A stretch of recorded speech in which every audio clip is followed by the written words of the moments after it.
नमस्कार, स्वागत है आपका मेरे YouTube चैनल ITI 360 डिग्रीज में। आज की इस वीडियो के माध्यम से हम डिस्कस करेंगे CTI के मॉडल पेपर नंबर 6 के बारे में, जो कि इलेक्ट्रीशियन और वायरमैन ट्रेड के छात्रों के लिए है। मेरे प्रिय छात्रों, इससे पहले मैं CTI प्रवेश परीक्षा के लिए इलेक्ट्रीशियन और वायरमैन ट्रेड के छात्रों के लिए 5 मॉडल पेपर ऑलरेडी बना चुकी हूँ। यदि आपने नहीं देखा है तो लिंक डिस्क्रिप्शन बॉक्स में अवेलेबल है, आप वहां से जाके उन वीडियोस को देख सकते हैं। तो मेरे साथ इस वीडियो के अंत तक बने रहिएगा। चलिए स्टार्ट करते हैं।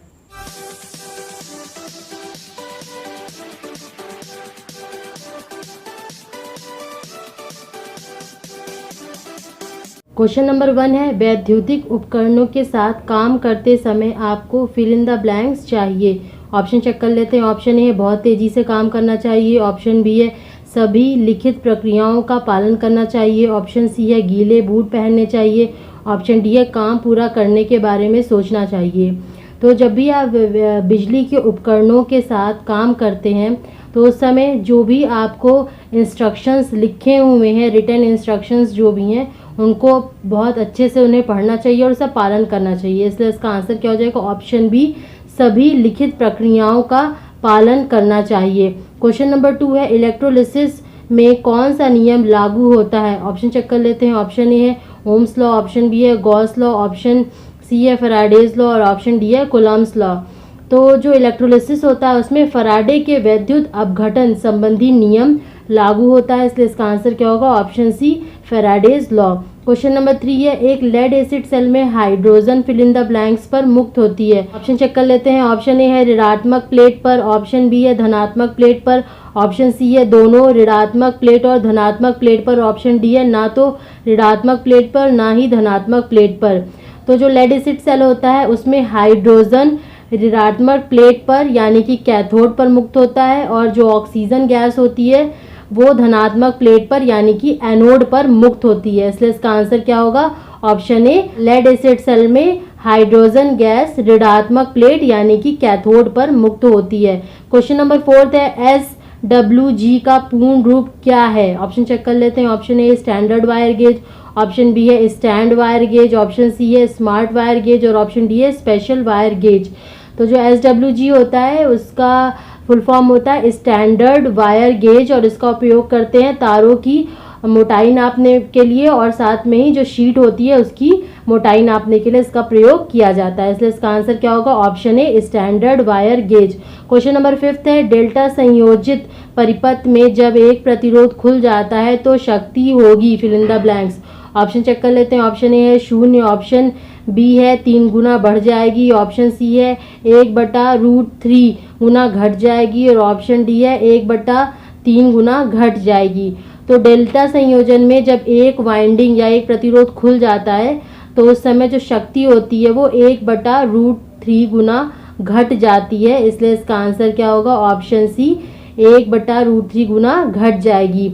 या इसे ऐसे भी कह सकते हैं कि डेल्टा संयोजन में यदि एक वाइंडिंग खुल जाती है तो उस कंडीशन में जो पावर आउटपुट होता है वो 57.73% ही रह जाता है। तो आप इस डेटा को भी याद रखना, परसेंटेज में 57.73% ही पावर आउटपुट मिलता है यदि डेल्टा संयोजन में एक कोई रेजिस्टेंस है वो ओपन सर्किट हो जाता है। तो क्वेश्चन नंबर 6 है, विद्युत तारों के संबंध में PVC का क्या अर्थ है? ऑप्शन चेक कर लेते हैं। ऑप्शन ए है पॉलीविनाइल क्लोराइड, ऑप्शन बी है पॉलीविनाइल क्लोरेट, ऑप्शन सी है पॉलीविनाइल क्लोरीन और ऑप्शन डी है पॉलीविनाइल क्लस्टर। तो PVC का फुल फॉर्म होता है पॉलीविनाइल क्लोराइड। इसलिए इसका आंसर क्या होगा? ऑप्शन ए, पॉलीविनाइल क्लोराइड। क्वेश्चन नंबर 7 है, गतिशील रूप से प्रेरित EMF का सिद्धांत फिल इन द ब्लैंक्स में उपयोग किया जाता है। ऑप्शन चेक कर लेते हैं। ऑप्शन ए है ट्रांसफार्मर, ऑप्शन बी है चोक, ऑप्शन सी है जनरेटर और ऑप्शन डी है थर्मोकपल। तो जो गतिशील रूप से प्रेरित EMF होता है या डायनेमिकली इंड्यूस्ड EMF होता है, इसका सिद्धांत जनरेटर में प्रयोग किया जाता है। इसलिए इसका आंसर क्या होगा? Option C, generator. Question number 8 है, DC जनरेटर के फील्ड कॉइल्स आमतौर पर फिल इन द ब्लैंक से बने होते हैं। ऑप्शन चेक कर लेते हैं। ऑप्शन ए है माइका, ऑप्शन बी है कार्बन, ऑप्शन सी है कास्ट आयरन, ऑप्शन डी है कॉपर। तो डीसी जनरेटर की जो फील्ड वाइंडिंग्स होती हैं वो कॉपर की बनी होती हैं, इसलिए इसका आंसर क्या होगा? Option D, copper. Question number 9 है, समांतर संचालन के लिए सामान्य रूप से उपयोग किए जाने वाले generator fill in the blanks generator हैं। ऑप्शन चेक कर लेते हैं। ऑप्शन ए है शंट, ऑप्शन बी है सीरीज, ऑप्शन सी है कंपाउंड और ऑप्शन डी है सीरीज एंड कंपाउंड बोथ। तो जो पैरेलल ऑपरेशन होता है जनरेटर का, उसमें जो जनरली जनरेटर या समांतर जो जनरेटर प्रयोग किया जाता है वो होता है शंट जनरेटर। इसलिए इसका आंसर क्या होगा? ऑप्शन ए शंट जनरेटर। क्वेश्चन नंबर 10 है, जब एक डीसी शंट मोटर पर भार बढ़ाया जाता है तो इसकी गति फिल इन द ब्लैंक्स होती है। ऑप्शन चेक कर लेते हैं। ऑप्शन ए है आनुपातिक रूप से बढ़ता है, ऑप्शन बी है स्थिर रहता है, ऑप्शन सी है थोड़ा बढ़ जाता है, ऑप्शन डी है थोड़ा घट जाता है। तो जो डीसी शंट मोटर होता है उसमें जब भार बढ़ाया जाता है तो उसकी गति थोड़ी घट जाती है, और जो डीसी शंट मोटर होता है उसमें नो लोड से फुल लोड के बीच में जो स्पीड का डिफरेंस होता है वो बहुत ही कम होता है। मतलब डीसी शंट मोटर ऑलमोस्ट एक कांस्टेंट स्पीड वाला मोटर माना जाता है। इसका नो लोड से फुल लोड के बीच में जो गति का अंतर होता है वो बहुत कम होता है, इसलिए मोस्टली इसे ऐसी जगह इस्तेमाल किया जाता है जहाँ पे कांस्टेंट स्पीड की रिक्वायरमेंट हो। क्वेश्चन नंबर 11 है, इलेक्ट्रिक लोकोमोटिव में निम्नलिखित में से किस मोटर का उपयोग किया जाता है? ऑप्शन चेक कर लेते हैं। ऑप्शन ए है DC series motor, option B है DC shunt motor, option C है DC cumulative compound motor, option D है सेपरेटली एक्साइटेड मोटर। आजकल इलेक्ट्रिक लोकोमोटिव में brushless 3 phase AC induction motor का प्रयोग किया जाता है, लेकिन पहले के समय में जब इतना एडवांसमेंट नहीं हुआ था उस समय डीसी सीरीज मोटर का प्रयोग किया जाता था। तो इसलिए इसका आंसर क्या हो जाएगा? Option A DC series motor. Question number 12 है, जब लोड हटा दिया जाता है तो निम्न में से कौन सी डीसी मोटर्स अत्यधिक उच्च गति पर चलेगी? ऑप्शन चेक कर लेते हैं। ऑप्शन ए है शंट मोटर, ऑप्शन बी है सीरीज मोटर, ऑप्शन सी है cumulative compound motor, option D है differential compound motor.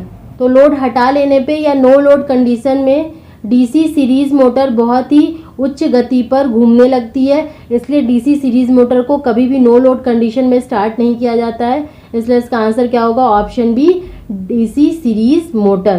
Question number 13 है, HPMV लैम्प का पूर्ण रूप क्या है? ऑप्शन चेक कर लेते हैं। Option A high pressure mercury vapour lamp, option B है height pressure mercury vapour lamp, option C है high performance mercury vapour lamp और ऑप्शन डी है height performance mercury vapour lamp. तो HPMV लैम्प का पूर्ण रूप होता है high pressure mercury vapour lamp, इसलिए इसका आंसर क्या होगा? Option A high pressure mercury vapour lamp. Question number 14 है, उच्च आवृत्तियों के लिए संधारित्र किस रूप में काम करता है? मतलब जब बहुत हाई फ्रीक्वेंसी होती है तो उस समय संधारित्र कैपेसिटर किस तरह बिहेव करता है? ऑप्शन चेक कर लेते हैं। ऑप्शन ए है ओपन सर्किट, ऑप्शन बी है शॉर्ट सर्किट, ऑप्शन सी है एम्पलीफायर, ऑप्शन डी है रेक्टिफायर। तो जब फ्रीक्वेंसी का मान बहुत ज़्यादा बढ़ जाता है तो कैपेसिटिव रिएक्टेंस जो होता है उसका मान बहुत ही कम हो जाता है, और इसलिए जो कैपेसिटर होता है वो शॉर्ट सर्किट की तरह बिहेव करने लगता है। इसलिए इसका आंसर क्या होगा?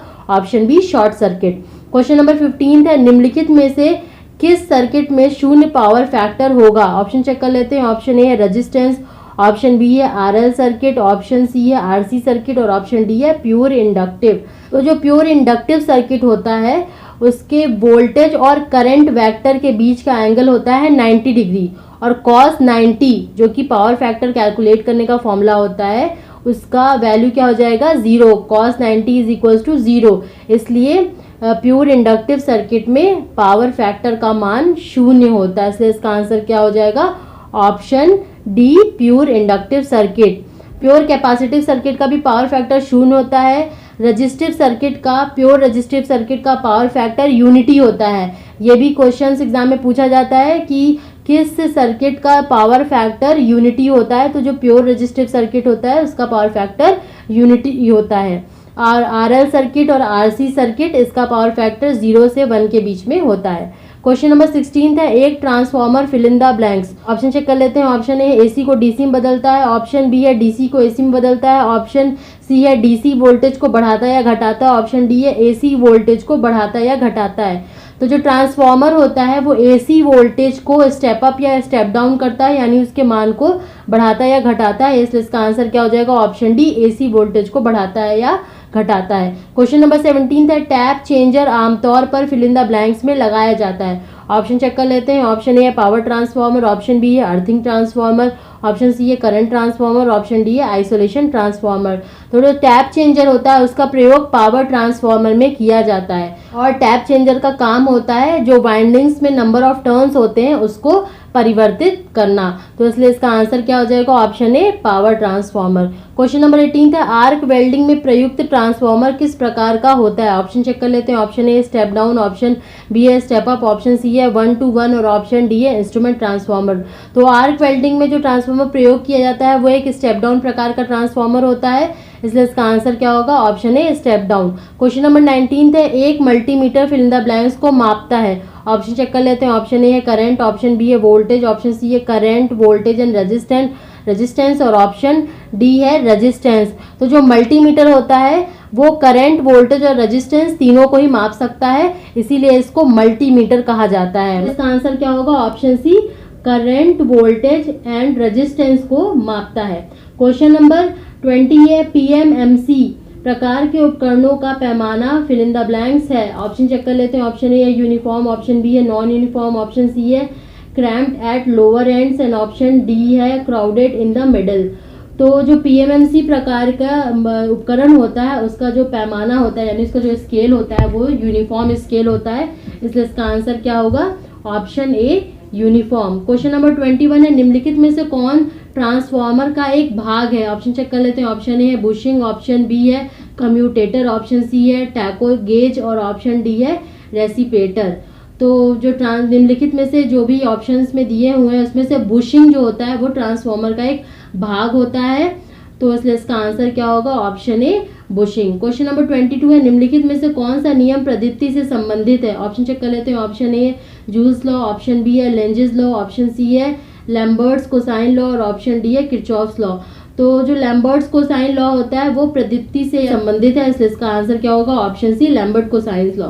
क्वेश्चन नंबर 23 है निम्नलिखित में से कौन गैस डिस्चार्ज लैंप है। ऑप्शन चेक कर लेते हैं। ऑप्शन ए है sodium vapour lamp, option B है carbon filament lamp, option C है आर्क लैंप और ऑप्शन डी है ऑल ऑफ दीज। तो सोडियम वेपर लैंप एक गैस डिस्चार्ज प्रकार का लैंप होता है, इसलिए इसका आंसर क्या होगा, option A sodium vapour lamp. Question number 24 है फिल्टर के बिना एक रेक्टिफायर सर्किट का output fill in the blanks है।